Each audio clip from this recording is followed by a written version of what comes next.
News express ಎಟ್ 6ಗೆ ಸ್ವಾಗತ. ನಾನು ಶುಭಶ್ರೀ ಜೈನ್. ನಾಳೆಯೇ ಕರುನಾಡಿನ ಅನ್ಲಾಕ್ ಭವಿಷ್ಯ ನಿರ್ಧಾರವಾಗುತ್ತಾ? ಎಷ್ಟು ಹಂತಗಳಲ್ಲಿ ಲಾಕ್ ತೆಗೆದುಹಾಕಲಿದೆ ಬಿಎಸ್ವೈ ಸರ್ಕಾರ? ಸಿಎಂ ಬದಲಾವಣೆ ದಂಗಲ್ಗೆ ಬ್ರೇಕ್ ಹಾಕಿದ್ದು ಹೇಗೆ ಹೈಕಮಾಂಡ್? ಹುಬ್ಬಳ್ಳಿಯ ಕಿಮ್ಸ್ನ ಮೈಕಳ್ಳ ಡಾಕ್ಟರ್ಸ್ಗೆ ಶಾಕ್ ಮೇಲೆ ಶಾಕ್. ಇದೆಲ್ಲವನ್ನು ನೋಡೋಣ. 1.5 ತಿಂಗಳ ಮನೆವಾಸಕ್ಕೆ ಕೊನೆಗೂ ಸಿಗಲಿದ್ಯಾ ಮುಕ್ತಿ? ಅನ್ಲಾಕ್ ಮಾಡುವ ಬಗ್ಗೆ ನಾಳೆಗೆ ತೀರ್ಮಾನ ತೆಗೆದುಕೊಳ್ಳಲಾಗುತ್ತಾ? ಎಷ್ಟು ಹಂತಗಳಲ್ಲಿ ಅನ್ಲಾಕ್ ಮಾಡಲಾಗುತ್ತೆ ಗೊತ್ತಾ? ನೋಡೋಣ ಶೀಘ್ರದಲ್ಲೇ ಅನ್ಲಾಕ್ ನ್ಯೂಸ್ ಎಕ್ಸ್‌ಪ್ರೆಸ್‌ನಲ್ಲಿ. ಕರುನಾಡಿಗೆ ಬಿದ್ದಿರೋ ಲಾಕ್ ಶೀಘ್ರದಲ್ಲೇ ಓಪನ್ ಆಗುವ ನಿರೀಕ್ಷೆ ಮೂಡಿದೆ. 1.5 ತಿಂಗಳ ಜನರ ಮನೆವಾಸಕ್ಕೆ ಮುಕ್ತಿ ಸಿಗಲಿದ್ದು ನಾಳೆಯೇ ಅನ್ಲಾಕ್ ಭವಿಷ್ಯ ನಿರ್ಧಾರವಾಗುತ್ತಾ ಅನ್ನೋ ಕುತೂಹಲ ಮನೆ ಮಾಡಿದೆ. ನಿನ್ನೆ ಟಾಸ್ಕ್ ಫೋರ್ಸ್ ಸುದೀರ್ಘ ಸಭೆ ನಡೆಸಿತ್ತು. ಇದರ ಬೆನ್ನಲ್ಲೇ ನಾಳೆ ಮುಖ್ಯಮಂತ್ರಿ ಬಿಎಸ್ ಯಡಿಯೂರಪ್ಪ ನೇತೃತ್ವದಲ್ಲಿ ಸಭೆ ನಡೆಯೋ ಸಾಧ್ಯತೆಗಳಿದ್ದು ಬೆಂಗಳೂರು ಸೇರಿ ರಾಜ್ಯವನ್ನ ಅನ್ಲಾಕ್ ಮಾಡೋ ನಿರೀಕ್ಷೆ ಇದೆ.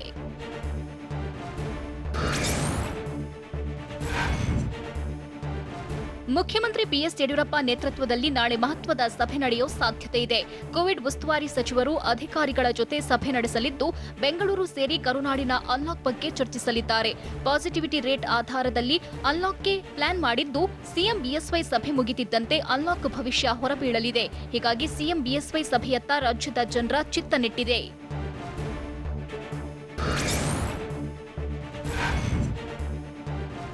ಗುರುವಾರ ಕೊರೋನಾ ಸೋಂಕು ಹೆಚ್ಚಿರುವ ಜಿಲ್ಲಾಡಳಿತಗಳ CM BS Yediyurappa video conference ಮೂಲಕ ಮಾಹಿತಿ ಸಂಗ್ರಹಿಸಲಿದ್ದಾರೆ. ಮೈಸೂರು, ಚಿಕ್ಕಮಗಳೂರು, ಶಿವಮೊಗ್ಗ, ಚಾಮರಾಜನಗರ, ದಾವಣಗೆರೆ, ದಕ್ಷಿಣ ಕನ್ನಡ, ಬೆಂಗಳೂರು ಗ್ರಾಮಾಂತರ, ಉಡುಪಿ, ಕೊಡಗು, ತುಮಕೂರು, ಕೋಲಾರ ಜಿಲ್ಲಾಧಿಕಾರಿಗಳ ಜೊತೆ ಸಿಎಂ ಚರ್ಚಿಸಲಿದ್ದಾರೆ.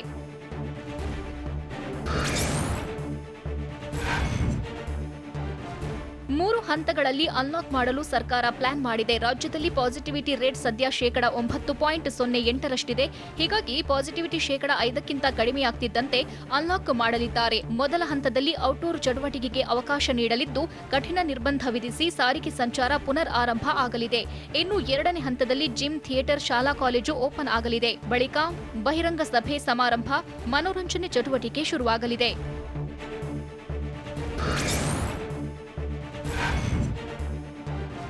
ಕೇವಲ 3 ಹಂತದ ಅನ್ಲಾಕ್ ಪ್ಲಾನ್ ಮಾತ್ರವಲ್ಲ, ರಾಜ್ಯ ಸರ್ಕಾರದ ಮುಂದೆ ಮತ್ತೊಂದು ಪ್ಲಾನ್ ಇದೆ. ಜೂನ್ 14ಕ್ಕೆ ಲಾಕ್ಡೌನ್ ಅಂತ್ಯವಾದರೂ ನಂತರ ನೈಟ್ ಕರ್ಫ್ಯೂ ಜಾರಿ ಬಗ್ಗೆ ಚರ್ಚೆ ನಡೆಸಲಾಗಿದೆ. ಜೂನ್ 14ರ ನಂತರ ನೈಟ್ ಕರ್ಫ್ಯೂ ಜಾರಿಗೆ ತರಬೇಕು ಅಂತ ಅಧಿಕಾರಿಗಳು ತಿಳಿಸಿದ್ದಾರೆ.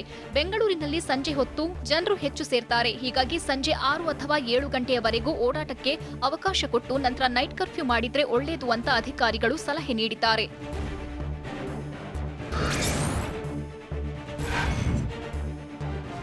ಅನ್ಲಾಕ್ಗೆ ಕೌಂಟೌನ್ ಬೆನ್ನಲ್ಲೇ ಬಿಬಿಎಂಪಿಗೆ ಭೀತಿ ಶುರುವಾಗಿದೆ ಅಂತ ಹೇಳಲಾಗ್ತಿದೆ. ಅನ್ಲಾಕ್ ಮಾಡಿದ್ರೆ ಸೋಂಕಿತರು ಹೆಚ್ಚಳವಾಗುವ ಆತಂಕವಿದ್ದು ಅದಕ್ಕಾಗಿ ಕೆಲ ಷರತ್ತುಗಳಿಗೆ ಬಿಬಿಎಂಪಿ ಪಟ್ಟು ಹಿಡಿದಿದೆ. ಅನ್ಲಾಕ್ ಮಾಡಿದ್ರೆ ಸಮಸ್ಯೆ ಇಲ್ಲ, ಆದರೆ ಜೂನ್ 14ರ ನಂತರ ಷರತ್ತುಗಳನ್ನು ವಿಧಿಸುವಂತೆ ಮನವಿ ಮಾಡಿದೆ. ಕೆಲವು ವಾಣಿಜ್ಯ ಚಟುವಟಿಕೆಗೆ ಅವಕಾಶ ನೀಡಬೇಕು ಅಂತ ತಿಳಿಸಿರೋ ಬಿಬಿಎಂಪಿ ಥಿಯೇಟರ್ ಓಪನ್ ಮಾಡದಿರಲು ನಿರ್ಧಾರ ಮಾಡಿದೆ.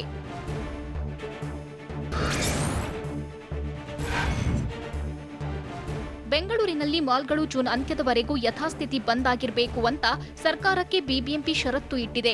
ಅಲ್ಲದೆ ಅನ್ಲಾಕ್ನಲ್ಲೂ ಹೋಟೆಲ್, ರೆಸ್ಟೋರೆಂಟ್ಗಳಲ್ಲಿ ಪಾರ್ಸೆಲ್ಗಷ್ಟೇ ಅವಕಾಶ ನೀಡಬೇಕು ಅಥವಾ 50% ಗ್ರಾಹಕರಿಗೆ ಮಾತ್ರ ಅವಕಾಶ ನೀಡಬೇಕು ಎಂದು ತಿಳಿಸಿದೆ.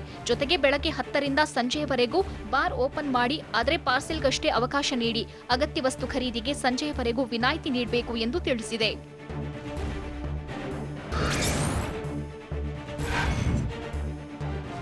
ಅನ್ಲಾಕ್ ಮಾಡಿದ್ರೆ ಸಾರಿಗೆ ಸಂಚಾರಕ್ಕೂ ಅನುಮತಿ ನೀಡುವ ಸಾಧ್ಯತೆ ಇದೆ. ಬಿಎಂಟಿಸಿ, ಕೆಎಸ್ಆರ್ಟಿಸಿ ಸಂಚಾರಕ್ಕೆ ಅವಕಾಶ ನೀಡಲಿದ್ದಾರೆ ಅಂತ ಹೇಳಲಾಗ್ತಿದೆ. ಅಲ್ಲದೆ 50% ಮಾತ್ರ ಪ್ರಯಾಣಿಕರ ಸಂಚಾರಕ್ಕೆ ಒಪ್ಪಿಗೆ ಸೂಚಿಸಿ ಆಟೋ, ಓಲಾ, ಊಬರ್, ಟ್ಯಾಕ್ಸಿ ಓಡಾಟಕ್ಕೂ ಅನುಮತಿ ನೀಡುವ ನಿರೀಕ್ಷೆ ಇದೆ.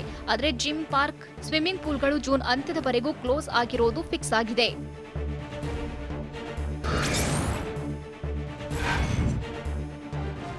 ಲಾಕ್ಡೌನ್ ವಿಚಾರವಾಗಿ ರಾಜ್ಯ ಸರ್ಕಾರದ ವಿರುದ್ಧ ವಿಪಕ್ಷ ನಾಯಕ ಸಿದ್ದರಾಮಯ್ಯ ಕಿಡಿಕಾರಿದ್ದಾರೆ. ರಾಜ್ಯದಲ್ಲಿ ಲಾಕ್ಡೌನ್ ಮಾಡಿದ್ರು, ಆದರೆ ಕಟ್ಟುನಿಟ್ಟಾಗಿ ಲಾಕ್ಡೌನ್ ಮಾಡಲೇ ಇಲ್ಲ. ಹೀಗಾಗಿ ರಾಜ್ಯದಲ್ಲಿ ಇಷ್ಟೊಂದು ಅವಘಡ ಆಯಿತು ಅಂತ ಸಿದ್ದರಾಮಯ್ಯ ಆರೋಪಿಸಿದ್ದಾರೆ.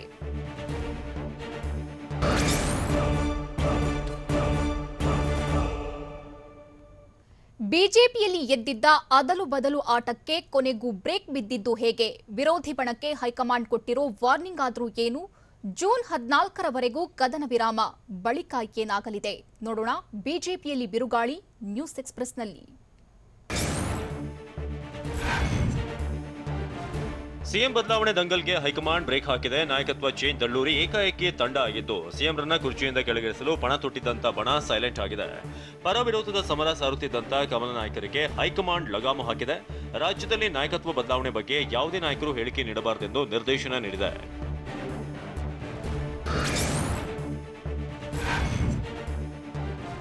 ರಾಜ್ಯ ಬಿಜೆಪಿಯಲ್ಲಿ ಭುಗಿಲೆದ್ದಿರುವಂತಹ ಭಿನ್ನಮತದ ಬೇಗುದಿಗೆ ಬಿಜೆಪಿ ಹೈಕಮಾಂಡ್ ತಾತ್ಕಾಲಿಕ ಕದನ ವಿರಾಮ ಘೋಷಿಸಿದೆ. ನಾಯಕತ್ವದ ಪರ ವಿರೋಧ ಅಭಿಪ್ರಾಯವನ್ನು ವ್ಯಕ್ತಪಡಿಸಬಾರದು, ಯಾವುದೇ ಶಾಸಕರು ನಾಯಕರು ಹೇಳಿಕೆ ನೀಡಬಾರದು ಅಂತ ಹೈಕಮಾಂಡ್ ತಿಳಿಸಿದೆ. ಸರ್ಕಾರ ಪಕ್ಷದ ಇಮೇಜ್ಗೆ ಧಕ್ಕೆಯಾಗದಂತೆ ನೋಡಿಕೊಳ್ಳಿ ಎಂದು ರಾಜ್ಯ ಬಿಜೆಪಿ ನಾಯಕರಿಗೆ ಹೈಕಮಾಂಡ್ನಿಂದ ನಿರ್ದೇಶನ ಬಂದಿದ್ದು ಸಚಿವ ಸಿಪಿ ಯೋಗೇಶ್ವರ್ ಹೈಕಮಾಂಡ್ ಸೂಚನೆ ಒಪ್ಪಿಕೊಂಡಿದ್ದಾರೆ.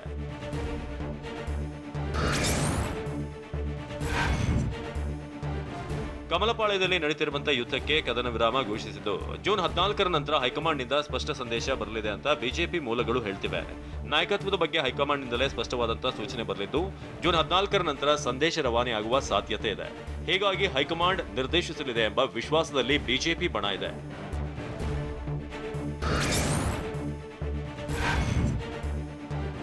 ಮುಖ್ಯಮಂತ್ರಿ ಯಡಿಯೂರಪ್ಪ ಮಾಡುತ್ತಿರುವುದು ನಾಟಕ ಅಂತ ವಿಪಕ್ಷ ನಾಯಕ ಸಿದ್ದರಾಮಯ್ಯ ಲೇವಡಿ ಮಾಡಿದ್ದಾರೆ. ಯಡಿಯೂರಪ್ಪರ ಆಡಳಿತ ವಿಫಲವಾಗಿದ್ದು ಇದು ಬಿಜೆಪಿ ಹೈಕಮಾಂಡ್ ಗಮನಕ್ಕೂ ಕೂಡ ಹೋಗಿದೆ. ಹೀಗಾಗಿ ಬಿಎಸ್ವೈ ಸಿಎಂ ಸ್ಥಾನದಿಂದ ಕೆಳಗಿಳಿಯಬೇಕಾಗುತ್ತೆ. ಇದೇ ಕಾರಣಕ್ಕೆ ಯಡಿಯೂರಪ್ಪ ನಾಟಕವಾಡ್ತಿದ್ದಾರೆ. ಬಿಎಸ್ವೈ ಅತ್ಯಂತ ಕೆಟ್ಟ ಮುಖ್ಯಮಂತ್ರಿ ಎಂದು ಸಿದ್ದರಾಮಯ್ಯ ವಾಗ್ದಾಳಿ ನಡೆಸಿದರು.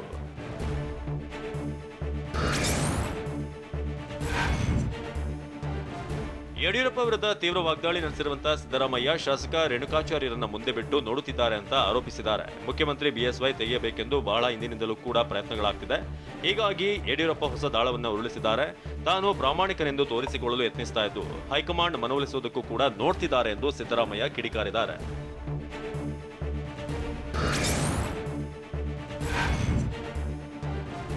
ಬಿಎಸ್ವೈ ರಾಜೀನಾಮೆ ಹೇಳಿಕೆ ಬೆನ್ನಲ್ಲೇ ಸಹಿ ಸಂಗ್ರಹ ಬಿಜೆಪಿಯಲ್ಲಿ ಭಾರಿ ತಲ್ಲಣ ಮೂಡಿಸಿದೆ. ಸಹಿ ಸಂಗ್ರಹ ವಿಚಾರವಾಗಿ ಶಾಸಕ ರೇಣುಕಾಚಾರ್ಯಗೆ ಸಚಿವ ಕೆಎಸ್ ಈಶ್ವರಪ್ಪ ತಿರುಗೇಟು ನೀಡಿದ್ದಾರೆ. ಪರ ವಿರೋಧ ಸಹಿ ಸಂಗ್ರಹಕ್ಕೆ ನಮ್ಮ ಯಾವುದೇ ಬೆಂಬಲ ಇಲ್ಲ. ಸಹಿ ಸಂಗ್ರಹ ಮಾಡುವ ರೇಣುಕಾಚಾರ್ಯ ಹುಲಿವೇಷದ ಆಟ ಬಿಜೆಪಿಯಲ್ಲಿ ನಡೆಯಲ್ಲ ಅಂತ ಸಚಿವ ಕೆಎಸ್ ಈಶ್ವರಪ್ಪ ವ್ಯಂಗ್ಯವಾಡಿದ್ದಾರೆ. ಅಲ್ಲದೆ ಡಿಕೆಶಿ ಸಿದ್ದರಾಮಯ್ಯ ದ್ವಂದ್ವ ಹೇಳಿಕೆ ಕುತಂತ್ರ ರಾಜಕಾರಣ ಮಾಡ್ತಿದ್ದು ಡಿಕೆಶಿ ಡಬಲ್ ಗೇಮ್ ಆಡೋದು ಬಿಡಬೇಕು ಎಂದು ಗುಡುಗಿದ್ದಾರೆ.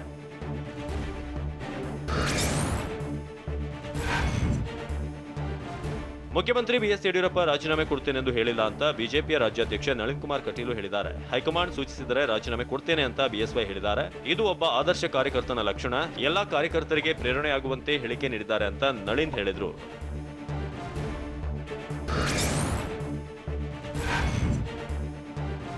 ಶಾಸಕ ಬಸನಗೌಡ ಪಾಟೀಲ್ ಯತ್ನಾಳ್ ವಿರುದ್ಧ ಸಚಿವ ಭೈರತಿ ಬಸವರಾಜ್ ವಾಗ್ದಾಳಿ ನಡೆಸಿದ್ದಾರೆ. ಎಲ್ಲರೂ ಮುಖ್ಯಮಂತ್ರಿ ಬಿಎಸ್ ಯಡಿಯೂರಪ್ಪ ಪರವಾಗಿದ್ದಾರೆ. ಕೊರೋನಾ ಕಷ್ಟಕಾಲದಲ್ಲೂ ಕೂಡ ಉತ್ತಮ ಕೆಲಸ ಮಾಡ್ತಿದ್ದಾರೆ ಬಿಎಸ್ವೈ. ಆದರೆ ಶಾಸಕ ಯತ್ನಾಳ್ ಒಬ್ಬರು ಅಪಸ್ವರ ತೆಗಿತಲೇ ಇದ್ದಾರೆ.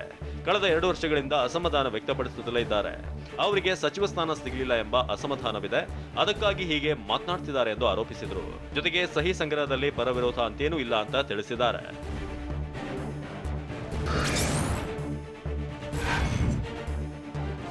ಸಚಿವ ಸಿಪಿ ಯೋಗೇಶ್ವರ್ ವಾಗ್ದಾಳಿ ನಡೆಸಿದ್ರು. ಕೆಪಿಸಿಸಿ ಅಧ್ಯಕ್ಷ ಡಿಕೆ ಶಿವಕುಮಾರ್ ಮೌನವಾಗಿದ್ದಾರೆ. ಸಚಿವ ಯೋಗೇಶ್ವರ್ ಹೇಳಿಕೆಯ ಬಗ್ಗೆ ಉತ್ತರಿಸಲು ಡಿಕೆಶಿ ನಿರಾಕರಿಸಿದ್ದಾರೆ.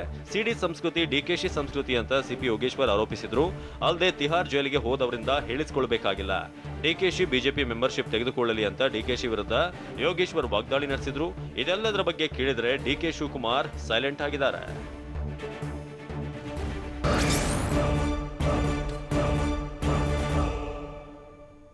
ಹುಬ್ಬಳ್ಳಿಯ ಕಿಮ್ಸ್ ಕರ್ಮಕಾಂಡ ಬಯಲು, ಮೈಗಳ್ಳ ಡಾಕ್ಟರ್ಗಳಿಗೆ ನೋಟಿಸ್ ಬಿಸಿ. ನೋಟಿಸ್ಗೆ ಉತ್ತರ ಕೊಡೋ ನೆಪದಲ್ಲಿ ಡ್ರಾಮಾ ಮಾಡಿದ್ರ ಡಾಕ್ಟರ್ಸ್. ಸರ್ಕಾರಕ್ಕೆ ಕೊಟ್ಟಿರೋ ವರದಿಯಲ್ಲಿ ಏನೆಲ್ಲ ಅಂಶಗಳು ದಾಖಲಾಗಿವೆ ನೋಡೋಣ. ಕಿಮ್ಸ್ ಕರ್ಮಕಾಂಡ ನ್ಯೂಸ್ ಎಕ್ಸ್‌ಪ್ರೆಸ್‌ನಲ್ಲಿ. ಟಿವಿ9 ಸ್ಟಿಂಗ್ ಆಪರೇಷನ್ ನಲ್ಲಿ ಹುಬ್ಬಳ್ಳಿ ಕಿಮ್ಸ್ ಆಸ್ಪತ್ರೆ ವೈದ್ಯರ ಕರ್ಮಕಾಂಡ ಬಯಲಾಗಿತ್ತು. ಆ ವರದಿಯ ಬಳಿಕ ಮೈಗಳ್ಳ ಡಾಕ್ಟರ್ಗಳು ಕರ್ತವ್ಯಕ್ಕೆ ಬಂದಿದ್ದಾರೆ. ಕೇವಲ ಪಂಚ್ ಮಾಡಿ ಮತ್ತೆ ಖಾಸಗಿ ಆಸ್ಪತ್ರೆಗೆ ಕಮಾಯಿಗೆ ಹೋದ್ರ. ಲಕ್ಷ ಸಂಬಳ ಎಣಿಸುವಂತ ಸರ್ಕಾರಿ ವೈದ್ಯರ ಕಣ್ಣು ಮುಚ್ಚಾಲೆ ನಿಂತಿಲ್ವಾ ಅನ್ನೋ ಪ್ರಶ್ನೆ ಇದ್ದಿತ್ತು. ಟಿವಿ9 ವರದಿಯಿಂದ ಮೈಗಳ್ಳ ವೈದ್ಯರಿಗೆ ಬಿಸಿ ಮುಟ್ಟಿದ್ದು ಕರ್ತವ್ಯಕ್ಕೆ ಹಾಜರಾಗಿದ್ದಾರೆ.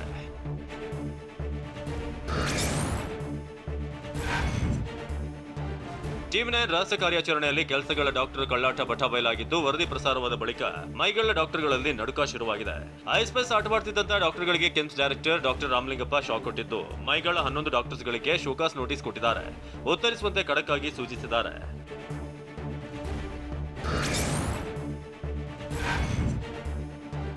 ಕೆಲಸಗಳ ವೈದ್ಯ ಡಾಕ್ಟರ್ ದತ್ತಾತ್ರೇಯ ಬಂಡ್ಗೆ ಕಿಮ್ಸ್ ನಿರ್ದೇಶಕರು ಪ್ರತ್ಯೇಕ ನೋಟಿಸ್ ಕೊಟ್ಟಿದ್ದಾರೆ. ಮೈಗಳ್ಳ ವೈದ್ಯ ರಜೆ ಇರುವಂತಹ ಕಾರಣದಿಂದಾಗಿ ಪ್ರತ್ಯೇಕ ನೋಟಿಸ್ ನೀಡಿದ್ದಾರೆ. ಹುಬ್ಬಳ್ಳಿ ಕಿಮ್ಸ್ ಆಸ್ಪತ್ರೆಯಲ್ಲಿ ಕೆಲಸ ಮಾಡ್ತಿದ್ದಂತ 11 ವೈದ್ಯರು ಕೆಲಸ ಮಾಡಲು ಕಳ್ಳಾಟವಾಡ್ತಿದ್ರು. ವೈದ್ಯರ ಕಳ್ಳಾಟದ ಬಗ್ಗೆ ಟಿವಿ9 ನಲ್ಲಿ ವಿಸ್ತೃತವಾಗಿ ವರದಿ ಬಿತ್ತರವಾಗಿತ್ತು.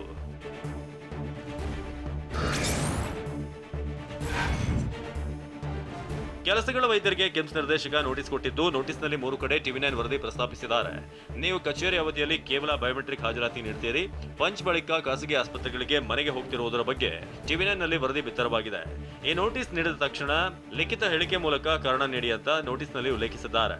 ಒಂದು ವೇಳೆ ನೀವು ಹೇಳಿಕೆ ನೀಡದೇ ಇದ್ರೆ ಮುಂದಿನ ಕ್ರಮಕ್ಕೆ ಒತ್ತಾಯಿಸಿ ಪ್ರಾಧಿಕಾರಕ್ಕೆ ಶಿಫಾರಸು ಮಾಡುತ್ತೇವೆ ಅಂತಲೂ ಕೂಡ ಎಚ್ಚರಿಸಿದ್ದಾರೆ.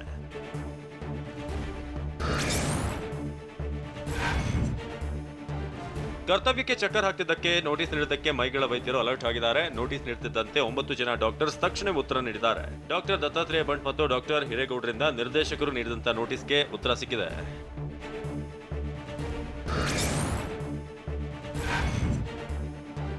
ಕಿಮ್ಸ್ ನಿರ್ದೇಶಕರು ನೋಟಿಸ್ ನೀಡುತ್ತಿದ್ದಂತೆ ಮೈಗಳ್ಳ ವೈದ್ಯರು ತಮ್ಮದು ಏನೂ ತಪ್ಪೇ ಇಲ್ಲ ಎನ್ನುವಂತೆ ಆನ್ಸರ್ ಕೊಟ್ಟಿದ್ದಾರೆ. ಅದರಲ್ಲೂ ಶೋಕಾಸ್ ನೋಟಿಸ್ಗೆ ಉತ್ತರ ನೀಡಿರುವಂತಹ ಡಾಕ್ಟರ್ ಜಿಸಿ ಪಾಟೀಲ ಡ್ಯೂಟಿ ಮುಗಿಸಿ ಮನೆಗೆ ಹೋಗಿದ್ದಾಗಿ ಉತ್ತರಿಸಿದ್ದಾರೆ.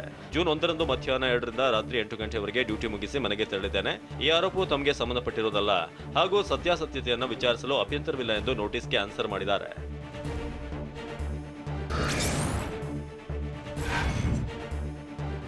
ಕಿಮ್ಸ್ ನಿರ್ದೇಶಕರು ನೋಟಿಸ್ ಕೊಟ್ಟ ಬಳಿಕ ಕಿಮ್ಸ್ ಶಿಶು ವೈದ್ಯ ವಿಭಾಗದ ಪ್ರಾಧ್ಯಾಪಕ ಡಾಕ್ಟರ್ ರವೀಂದ್ರ ಆನ್ಸರ್ ಮಾಡಿದ್ದಾರೆ. ಕರ್ತವ್ಯಕ್ಕೆ ಸೇರಿದಾಗಿನಿಂದಲೂ ಸಂಸ್ಥೆಗೆ ನಿಷ್ಠೆಯಿಂದ ಕೆಲಸ ಮಾಡ್ತಿದ್ದೇನೆ ಅಂತ ಲಿಖಿತ ರೂಪದಲ್ಲಿ ಉತ್ತರ ಕೊಟ್ಟಿದ್ದಾರೆ. ಜೂನ್ 1ರಂದು ರೋಗಿಗಳನ್ನು ಉಪಚರಿಸಲು ರೌಂಡ್ಸ್ಗೆ ಹೋಗಿದ್ದೆ. ಆ ಬಳಿಕ ಊಟದ ಸಮಯದಲ್ಲಿ ಖಾಸಗಿ ಆಸ್ಪತ್ರೆಗೆ ಭೇಟಿ ನೀಡಿದ್ದೆ. ಖಾಸಗಿ ಆಸ್ಪತ್ರೆಗೆ ತುರ್ತು ಚಿಕಿತ್ಸೆಗೆ ತೆರಳಿ ವಾಪಸ್ ಕರ್ತವ್ಯಕ್ಕೆ ಬಂದಿದ್ದೇನೆ. ನಂತರ ನಿಗದಿತ ಸಮಯದಲ್ಲಿ ಮತ್ತೆ ಕರ್ತವ್ಯಕ್ಕೆ ಹಾಜರಾಗಿದ್ದೇನೆ. ತುರ್ತು ಚಿಕಿತ್ಸಾ ವಿಭಾಗದ ಮೇಲ್ವಿಚಾರಣೆ ನಿರ್ವಹಿಸಿದ್ದೇನೆ ಎಂದು ನೋಟಿಸ್ಗೆ ಡಾಕ್ಟರ್ ರವೀಂದ್ರ ಕಾಸ್ನೇಸ್ ಉತ್ತರಿಸಿದ್ದಾರೆ.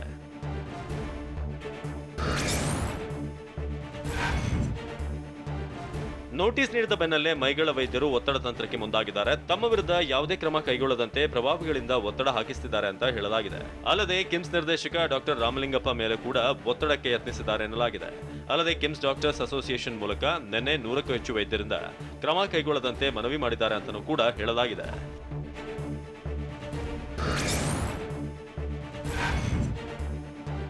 ಹುಬ್ಬಳ್ಳಿ ವಿದ್ಯಾನಗರ ಪೊಲೀಸ್ ಠಾಣೆಗೆ ಕರವೇ ಸ್ವಾಭಿಮಾನಿ ಬಣ ಕಿಮ್ಸ್ನ 11 ವೈದ್ಯರ ವಿರುದ್ಧ ದೂರು ನೀಡಿದೆ.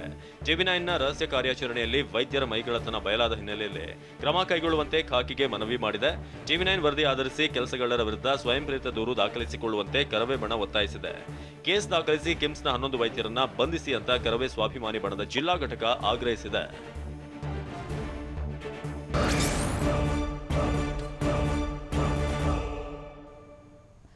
ಜಾರಕಿಹೊಳಿ ಸಿಡಿ ಕೇಸ್ನ ಆರೋಪಿಗಳಿಗೆ ಬಿಗ್ ರಿಲೀಫ್. ನಿರೀಕ್ಷಣಾ ಜಾಮೀನು ನೀಡಿದ ಕೋರ್ಟ್ ಏನೆಲ್ಲ ಅಂಶಗಳನ್ನು ಪರಿಗಣಿಸಿದೆ? ಎಸ್ಐಟಿ ವಿರುದ್ಧವೇ ಯುವತಿ ಹೈಕೋರ್ಟ್ಗೆ ಅರ್ಜಿ ಸಲ್ಲಿಸಿದ್ದು ಯಾಕೆ? ನೋಡೋಣ ನ್ಯೂಸ್ ಎಕ್ಸ್‌ಪ್ರೆಸ್‌ನಲ್ಲಿ. ಮಾಜಿ ಸಚಿವ ರಮೇಶ್ ಜಾರಕಿಹೊಳಿ ಸಿಡಿ ಪ್ರಕರಣಕ್ಕೆ ಬಿಗ್ ಟ್ವಿಸ್ಟ್ ಸಿಕ್ಕಿದೆ. ನರೇಶ್ ಗೌಡ ಹಾಗೂ ಶ್ರವಣ್ಗೆ ಬೆಂಗಳೂರಿನ 91ನೇ ಸಿಸಿಎಚ್ ಕೋರ್ಟ್ ನಿರೀಕ್ಷಣಾ ಜಾಮೀನು ನೀಡಿದೆ. ಜಾಮೀನು ಸಂಬಂಧ ಆದೇಶ ಕಾಯ್ದಿರಿಸಿದ ಕೋರ್ಟ್ ಇಂದು ಆದೇಶವನ್ನ ಪ್ರಕಟಿಸಿದೆ. ಬಂಧನ ಭೀತಿಯಲ್ಲಿ ನಿರೀಕ್ಷಣಾ ಜಾಮೀನಿಗೆ ನರೇಶ್, ಶ್ರವಣ್ ಅರ್ಜಿಯನ್ನ ಸಲ್ಲಿಸಿದ್ರು. ಅರ್ಜಿ ವಿಚಾರಣೆ ನಡೆಸಿದ ಕೋರ್ಟ್ ಆದೇಶವನ್ನ ಕಾಯ್ದಿರಿಸಿತ್ತು.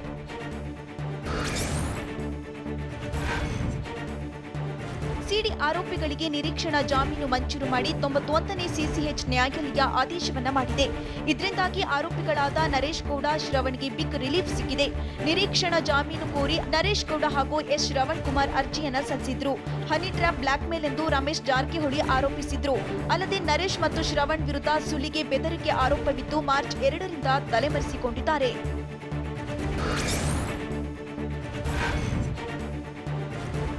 ನರೇಶ್ ಮತ್ತು ಶ್ರವಣ್ ಸಲ್ಲಿಸಿದ್ದ ನಿರೀಕ್ಷಣಾ ಜಾಮೀನು ಅರ್ಜಿಗೆ ಎಸ್ಐಟಿ ಆಕ್ಷೇಪವನ್ನ ಸಲ್ಲಿಸಿತ್ತು.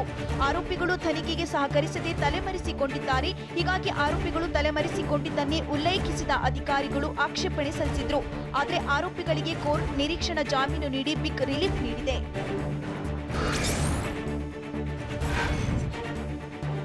ಸದಾಶಿವನಗರ ಠಾಣೆ ಕೇಸ್ ಸಂಬಂಧ ನಿರೀಕ್ಷಣಾ ಜಾಮೀನಿಗೆ 91ನೇ ಸಿಸಿಎಚ್ ಕೋರ್ಟ್ಗೆ ಆರೋಪಿಗಳು ಅರ್ಜಿಯನ್ನ ಸಲ್ಲಿಸಿದ್ರು. ಇದೀಗ ಕೋರ್ಟ್ ನಿರೀಕ್ಷಣಾ ಜಾಮೀನನ್ನ ನೀಡಿದೆ. ಆರೋಪಿಗಳ ವಿರುದ್ಧ ಮಾಜಿ ಸಚಿವ ರಮೇಶ್ ಜಾರಕಿಹೊಳಿಗಿಂತ 15 ಲಕ್ಷ ಹಣ ಪಡೆದ ಆರೋಪವಿದೆ. ಪ್ರಕರಣ ಸಂಬಂಧ ಈಗಾಗಲೇ ಸಾಕ್ಷ್ಯಾಧಾರ ಕಲೆ ಹಾಕಿರುವ ಎಸ್ಐಟಿ ಟೀಮ್ ಆರೋಪಿಗಳನ್ನ ವಿಚಾರಣೆ ನಡೆಸಲು ಕಾಯ್ತಿದೆ.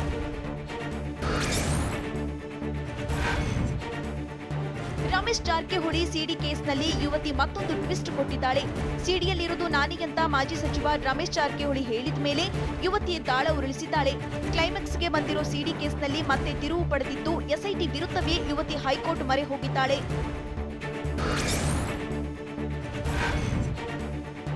ಎಸ್ಐಟಿ ತನಿಖೆ ಪ್ರಶ್ನಿಸಿ ಹೈಕೋರ್ಟ್ಗೆ ಯುವತಿ ಅರ್ಜಿಯನ್ನ ಸಲ್ಲಿಸಿದ್ದಾಳೆ. ಎಸ್ಐಟಿ ತನಿಖೆ ರದ್ದುಪಡಿಸಲು ಕೋರಿ ಮನವಿಯನ್ನ ಮಾಡಿದ್ದು ಎಸ್ಐಟಿ, ಸರ್ಕಾರ, ಪೊಲೀಸ್ ಆಯುಕ್ತರಿಗೆ ನ್ಯಾಯಮೂರ್ತಿ ಎಸ್ ವಿಶ್ವಜಿತ್ ಶೆಟ್ಟಿರವರಿದ್ದ ಪೀಠ ನೋಟಿಸ್ ನೀಡಿದೆ. ಎಸ್ಐಟಿ ರದ್ದುಪಡಿಸಿ ಹೊಸ ತಂಡ ರಚಿಸಲು ಯುವತಿ ಮನವಿಯನ್ನ ಮಾಡಿದ್ದು ಈವರೆಗಿನ ಎಸ್ಐಟಿ ತನಿಖೆ ಪರಿಗಣಿಸದಂತೆ ಕೋರಿದ್ದಾಳೆ.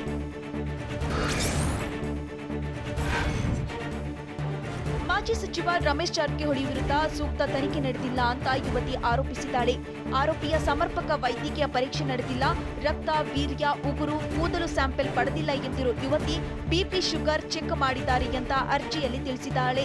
ಅಲ್ಲದೆ ಎಸ್ಐಟಿ ಮುಖ್ಯಸ್ಥ ಸೌಮೇಂದು ಮುಖರ್ಜಿ ರಜೆಯಲ್ಲಿದ್ದು ಆರೋಪಿಗೆ ಗೃಹ ಸಚಿವರೊಂದಿಗೆ ಸಂಪರ್ಕವಿದೆ, ಹೀಗಾಗಿ ಸರ್ಕಾರ ನೇಮಿಸಿದ ತಂಡದಿಂದ ತನಿಖೆ ಸಾಧ್ಯವಿಲ್ಲ ಅಂತ ಹೈಕೋರ್ಟ್ಗೆ ಸಿಡಿಯಲ್ಲಿರುವ ಯುವತಿ ಅರ್ಜಿಯನ್ನ ಸಲ್ಲಿಸಿದ್ದಾಳೆ.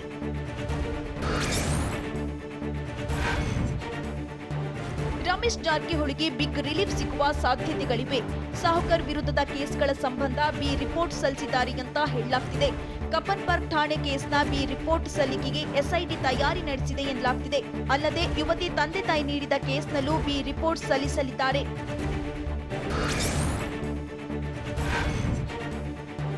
ಮಾಜಿ ಸಚಿವ ರಮೇಶ್ ಜಾರಕಿಹೊಳಿ ಸಿಡಿ ಪ್ರಕರಣವನ್ನ ಹೈಕೋರ್ಟ್ ಸೂಕ್ಷ್ಮವಾಗಿ ಗಮನಿಸುತ್ತಿದೆ. ಸಿಡಿ ಪ್ರಕರಣದ ತನಿಖಾ ಪ್ರಗತಿ ವರದಿ ಕೇಳಿದ್ದು ಹೈಕೋರ್ಟ್ಗೆ ರಿಪೋರ್ಟ್ ಸಲ್ಲಿಸಲು ಎಸ್ಐಟಿ ಸಿದ್ಧತೆಯನ್ನ ನಡೆಸಿದೆ. ಸಿಸಿಎಚ್ ಕೋರ್ಟ್ ಆದೇಶ ನಂತರ ಪ್ರಕರಣ ಒಂದು ಹಂತಕ್ಕೆ ಬಂದಿದೆ. ಇದೀಗ ಆರೋಪಿಗಳಿಗೆ ನಿರೀಕ್ಷಣಾ ಜಾಮೀನು ಸಿಕ್ಕಿದ್ದು ವರದಿಯನ್ನ ಸಲ್ಲಿಸಲಿದೆ.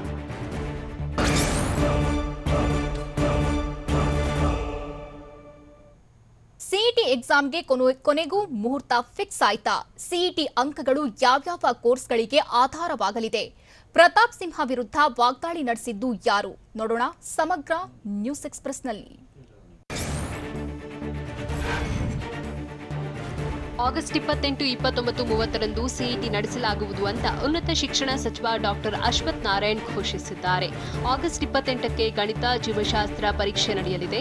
ಆಗಸ್ಟ್ 29ರಂದು ಭೌತಶಾಸ್ತ್ರ, ರಸಾಯನಶಾಸ್ತ್ರ ಪರೀಕ್ಷೆ ನಡೆಸಲಾಗುತ್ತೆ. ಆಗಸ್ಟ್ 30ರಂದು ಗಡಿನಾಡು, ಹೊರನಾಡು ವಿದ್ಯಾರ್ಥಿಗಳಿಗೆ ಕನ್ನಡ ಭಾಷಾ ಪರೀಕ್ಷೆ ಮಾಡಲಾಗುತ್ತೆ ಅಂತ ಡಿಸಿಎಂ ಅಶ್ವಥ್ ನಾರಾಯಣ್ ಘೋಷಿಸಿದ್ದಾರೆ. ಇನ್ನು ಪರೀಕ್ಷೆ ನಡೆಸುವುದನ್ನು ಪ್ರಶ್ನಿಸಿ ಪಿಯು ರಿಪೀಟರ್ಸ್ ಸ್ಟೂಡೆಂಟ್ಸ್ ಕೋರ್ಟ್ ಮೊರೆ ಹೋಗಿದ್ದಾರೆ. ಹೊಸ ವಿದ್ಯಾರ್ಥಿಗಳನ್ನ ಪರೀಕ್ಷೆ ಇಲ್ಲದೆ ಶಿಕ್ಷಣ ಇಲಾಖೆ ಇಲ್ಲದೆ ಪಾಸ್ ಮಾಡಿದೆ. ರಿಪೀಟರ್ಸ್ಗೆ ಮಾತ್ರ ಪಿಯು ಪರೀಕ್ಷೆ ನಡೆಸುತ್ತಿರುವುದು ಏಕೆ ಅಂತ ಪಿಐಎಲ್ನಲ್ಲಿ ಪ್ರಶ್ನಿಸಿದ್ದಾರೆ. ಶಿಕ್ಷಣ ಇಲಾಖೆಯಿಂದ ತಾರತಮ್ಯ ಎಸಗುತ್ತಿದ್ದು ರಿಪೀಟರ್ಸ್ ವಿದ್ಯಾರ್ಥಿಗಳನ್ನು ಪಾಸ್ ಮಾಡುವಂತೆ ಅರ್ಜಿಯಲ್ಲಿ ರಿಪೀಟರ್ಸ್ ಸ್ಟೂಡೆಂಟ್ಸ್ ಉಲ್ಲೇಖಿಸಿದ್ದಾರೆ.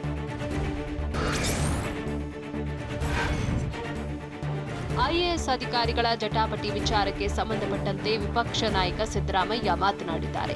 ಅಧಿಕಾರಿಗಳನ್ನ ಎತ್ತಿಕಟ್ಟುವ ಕೆಲಸ ಮಾಡಲಾಗಿದೆ. ಎತ್ತಿಕಟ್ಟಿ ಇಬ್ಬರ ಮಧ್ಯೆ ಗಲಾಟೆ ತಂದಿಟ್ಟಿದ್ದಾರೆ. ಅದೆಂಥದ್ದು ಸಿಂಹ ಇದೆಯಲ್ಲ, ಅವರೇ ಜಗಳ ತಂದಿಟ್ಟಿತ್ತು ಅಂತ ಸಿದ್ದರಾಮಯ್ಯ ವಾಗ್ದಾಳಿ ನಡೆಸಿದ್ದಾರೆ. ಅಲ್ಲದೆ ಅಧಿಕಾರಿಗಳಿಗೆ ಪವರ್ ಕೊಟ್ಟವರು ಯಾರೆಂದು ಅಂತ ಸಿದ್ದು ಪ್ರಶ್ನಿಸಿದ್ದಾರೆ.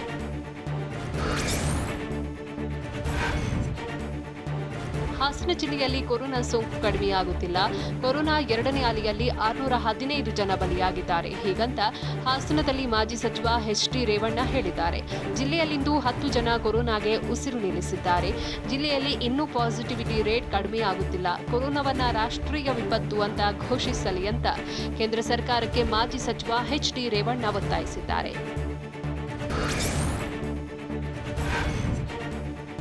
ಉತ್ತರ ಕನ್ನಡ ಜಿಲ್ಲೆ ಹೊನ್ನಾವರದ ಕಾಸರಕೋಡ ಬಂದರಲ್ಲಿ ಮೀನುಗಾರರು ಆಕ್ರೋಶ ಹೊರಹಾಕಿದ್ದಾರೆ. ಬಂದರಿಗೆ ಮೀನುಗಾರಿಕಾ ಸಚಿವ ಎಸ್ ಅಂಗಾರ ಭೇಟಿ ನೀಡಿಲ್ಲ ಅಂತ ಗರಂ ಆಗಿದ್ದಾರೆ. ಸಮುದ್ರಕ್ಕೆ ಮನವಿ ಪತ್ರ ಸಲ್ಲಿಸಿ ಆಕ್ರೋಶ ಹೊರಹಾಕಿದ್ದಾರೆ.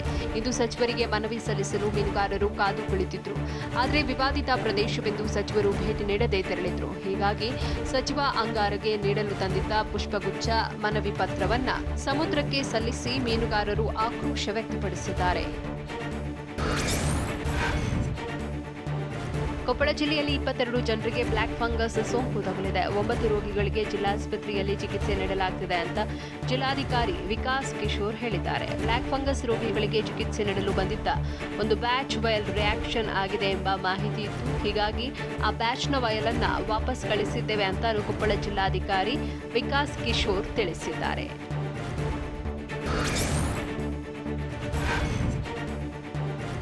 ಬೆಂಗಳೂರಿನ ನಾರಾಯಣ ಹೃದಯಾಲಯದಲ್ಲಿ ಮಾಜಿ ಸಚಿವ ಸಿಎಂ ಉದಾಸಿ ಕೊನೆಯುಸಿರೆಳೆದಿದ್ದಾರೆ. ಕಳೆದ ಕೆಲ ದಿನಗಳಿಂದ ತೀವ್ರ ಅನಾರೋಗ್ಯದಿಂದ ಬಳಲುತ್ತಿದ್ದ ಸಿಎಂ ಉದಾಸಿ ಅವರಿಗೆ ನಾರಾಯಣ ಹೃದಯಾಲಯದಲ್ಲಿ ಚಿಕಿತ್ಸೆ ನೀಡಲಾಗುತ್ತಿತ್ತು. ಆದರೆ ಚಿಕಿತ್ಸೆ ಫಲಿಸದೆ ಮಧ್ಯಾಹ್ನ 2 ಗಂಟೆ 54 ನಿಮಿಷಕ್ಕೆ ಉಸಿರು ನಿಲ್ಲಿಸಿದ್ದಾರೆ. ಹಾವೇರಿ ಜಿಲ್ಲೆ ಹಾನಗಲ್ ಕ್ಷೇತ್ರದ ಶಾಸಕರಾಗಿ ಅವರು ಆಯ್ಕೆಯಾಗಿದ್ದರು.